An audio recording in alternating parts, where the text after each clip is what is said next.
in Standing Rock right now, the police have been concocting cockamamie charges for months. And I went to a hearing the other day for a water protector. His name's Michael Marcus. They have repeatedly been going after him because he's a camp leader. So in the court, they like to use the Bill O'Reilly line, agitator. He's an agitator. Right. Everybody's following his lead. So this ATF officer was on the stand claiming that this water protector had admitted to him during interrogation that he poured gasoline during one of the demonstrations.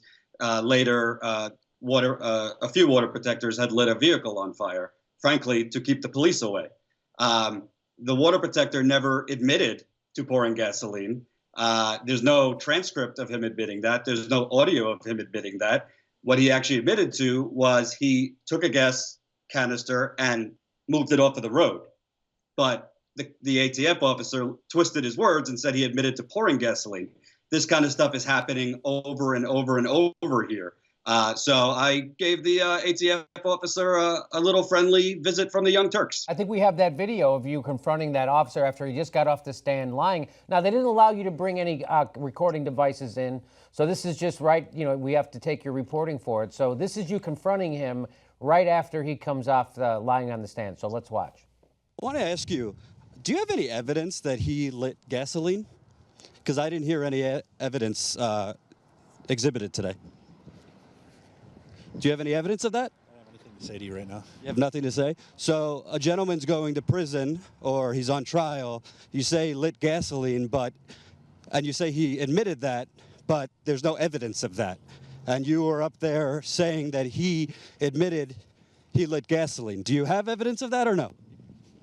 I said I'm not talking to you right now. Okay, so water protectors like him, you call them agitators or ringleaders. Is it a crime to protest in America? Is it a crime to be a camp leader?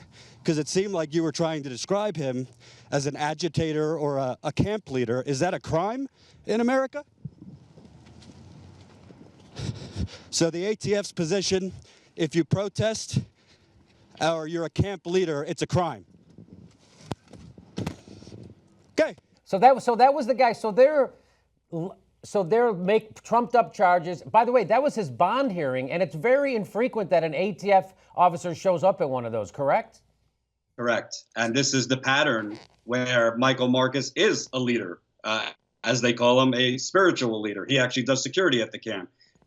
They're basically trying one by one to remove leaders from the camp because this is psychological ops at this point, trying to drain the spirit of the camp, drain the morale of the camp. The camp is less in numbers, but more people have been coming back recently. Chase Iron Eyes, who's one of the biggest leaders of the whole No DAPL movement, was just arrested yesterday. Conveniently, they don't have the paperwork yet. So he's still in jail. It was supposed to have a hearing today. Now it's moved to tomorrow. Who knows if it's going to be tomorrow? They're charging him with inciting a riot. Again, this was he moved water protectors from the main camp to across the street, and that was a riot. So, Jimmy, it's case after case. Another video I sent you guys, basically a couple months ago, October 27th, there was a DAPL infiltrator. Cenk has done some stuff about it on the show, wearing a red bandana, waving around an AR-15, speeding through the main highway right next to camp. As he was speeding, he was literally about to run over a water protector standing on the road. Another water protector rammed into his car as he was about to hit this person. I would call that a hero where I come from. Well, that guy's being charged with reckless endangerment, another felony. Oh, I think we actually have video of this incident. Can we go to that video? My first thought was that by getting onto the road while he's in the ditch, that I would be able to pick up enough speed where I would be able to pass him and then use my truck to block that bridge before he got to it, which would force him to have to turn around and go back. Before I had a chance to even do that, though, there was two men standing in the road, and when I looked ahead, there was one man, from my viewpoint, we were going so fast, it looked like he was coming towards us very quickly.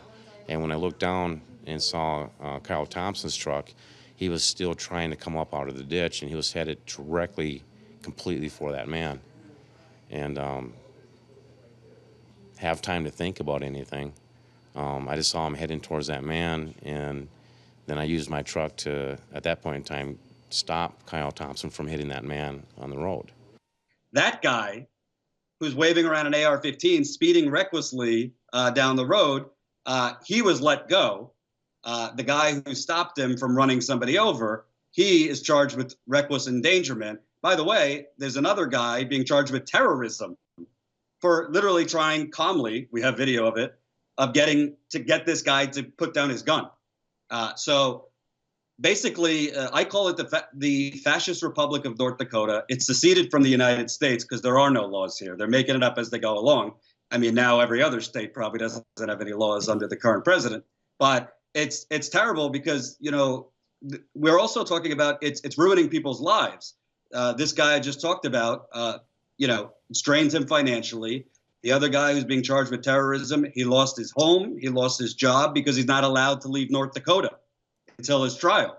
So basically what they're doing, and you know, Michael Wood Jr., friend of the Young Turks, expressed this to me, they do this routinely in Baltimore to black people. This is basically Baltimore, but now to the natives here. They're trying to smash this movement in half through legal force, and the police are in on it. The judges are in on it. I saw this judge keep that guy that we just talked about the hearing when the defense for that water protector literally proved point by point how they have no evidence, but he kept him anyway. It's very troublesome, Jimmy. The lawyers here are very drained. That, you know, there's a legal kind of collective through camp, but they definitely need more lawyers and better representation. And it's scary because if when you have nonviolent protest, when it becomes when fake charges can be put on you to basically stop that protest, that's not a democracy.